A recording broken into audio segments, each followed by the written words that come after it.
গুরুত্বপূর্ণ দাবিতে আগামী 9 জুলাই দেশ জুড়ে একদিনের ধর্মঘট ডেকেছে 10টি কেন্দ্রীয় ট্রেড ইউনিয়ন এবং শিল্পভিত্তিক ফেডারেশন ও অ্যাসোসিয়েশনে যুক্ত মঞ্চের পক্ষ থেকে। ইউনিয়নগুলির পক্ষে জানানো হয়েছে, আইন করে শ্রমিকদের ন্যূনতম অধিকার কেড়ে নেওয়ার বিরুদ্ধে, লাভজনক রাষ্ট্রায়ত্ত সংস্থাগুলি ব্যক্তিগত মালিকের হাতে তুলে দেওয়ার বিরুদ্ধে, কৃষকদের লাগাতার বঞ্চনার বিরুদ্ধে, শিক্ষা শেষে কর্মসংস্থানের দাবিতে, ধর্মীয় সংঘাত জিয়ে রেখে দেশের যুবক যুবতীদের অন্ধকার ভবিষ্যতের দিকে ঠেলে দেওয়ার বিরুদ্ধে আগামী 9 জুলাই সারা দেশ জুড়ে এই ধর্মঘট ডাকা হয়েছে।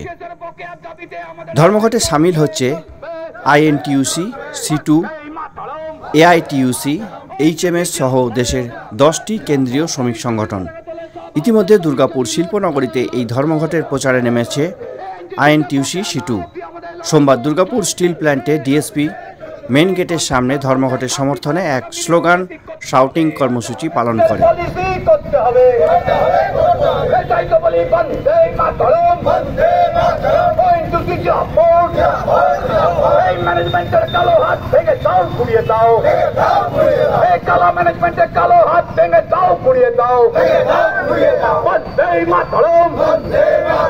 পশ্চিম বর্ধমান জেলা হিন্দু সুভাষ রাহুল গান্ধী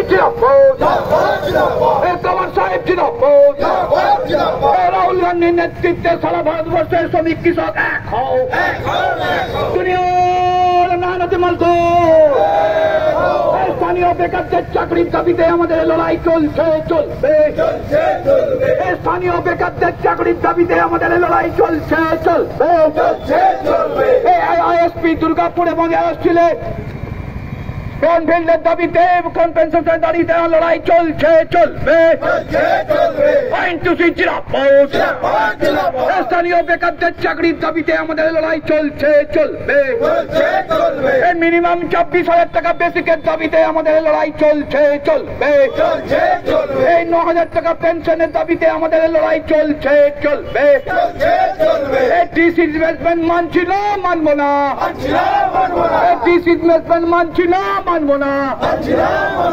রাহুল গান্ধী জিন্দাবাদ, মল্লিকার্জুন খড়গে জি জিন্দাবাদ, সোনিয়া গান্ধী জিন্দাবাদ, ব্যানার্জি সঞ্জয় রেড্ডি জিন্দাবাদ, ডক্টর সঞ্জয় সিং জিন্দাবাদ, ডক্টর সঞ্জয়। সরকারের কালা তহবিল বাতিল করো।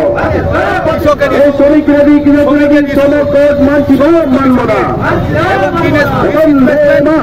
এবং লেবার কোড বাতিলের আমাদের লড়াই পশ্চিম বর্ধমান জেলা সভাপতি শ্রী সুভাষ সাহার নেতৃত্বে সারা পশ্চিম বর্ধমান জেলায় এই লড়াই শুরু হয় এবং এর সঙ্গে আমাদের এনজিসিএসের যে বকেয়া এবং স্থানীয় বেকারদের চাকরির দাবিতে যেভাবে চারিদিকে হল্লা চলছে, আমরা সব সময় স্থানীয় বেকারদের চাকরি ফার্স্ট প্রায়োরিটি দুর্গাপুর এবং এসপি, আইএসপি এবং ছোট ছোট কারখানাতে সুভাষ সাহার নেতৃত্বে চলছে, আমরা তার সমর্থনে আছি। আজকের এই স্লোগান শাউটিং, আজকের এই অবস্থান বিক্ষোভের মাধ্যমে আমরা ম্যানেজমেন্ট এবং কেন্দ্রীয় সরকারকে জানাতে চাইছি যে 17 দফা দাবিতে আগামী 9 জুলাই যে সাধারণ ধর্মঘটের ডাক দেওয়া হয়েছে 10টি শ্রমিক সংগঠনকে কেন্দ্র করে, তাতে আমরা সমর্থনে আছি। আমরা স্থানীয় বেকারদের সমর্থনে আছি, কৃষকদের দ্রব্যমূল্য বৃদ্ধি, শস্যের মূল্যের বৃদ্ধির জন্য আমরা আছি এবং যেভাবে দ্রব্যমূল্য বৃদ্ধি হচ্ছে তার এগেস্টে আমরা আছি। এবং এই 17 দফা দাবিতে আজকে অ্যালোস্টিল এবং ডিএসপি আইএনটিইউসির পক্ষ থেকে সুভাষ সাহার নেতৃত্বে স্ট্রাইক নোটিশ দেওয়া হবে এবং আমরা এইচএসডব্লিউ আইএনটিইউসি যার নেতৃত্ব আছি তারা সবাই সমর্থনে আছি। এবং আগামী দিনে বেকারদের চাকরির দাবিতে, 26,000 টাকা মিনিমাম বেসিকের দাবিতে, 9,000 টাকা পেনশনের দাবিতে, ডিসইনভেস্টমেন্টের প্রতিবাদে এবং লেবার কোড বাতিলের দাবিতে আমাদের এই লড়াই আমরা সবাই সমর্থন করেছি। আগামী দিনে লড়াই আরো বৃহত্তর হবে। আর কি মূলত ইস্যু আছে আপনাদের? ইস্যু আছে মিনিমাম 26,000 টাকা বেসিক দিতে হবে, লোকাল ছেলেদের রিক্রুটমেন্টের প্রায়োরিটি দিতে হবে, লেবার কোড বাতিল করতে হবে, ডিসইনভেস্টমেন্ট মানছি না, মানবো না। প্রত্যেককে 9,000 টাকা পেনশন দিতে হবে।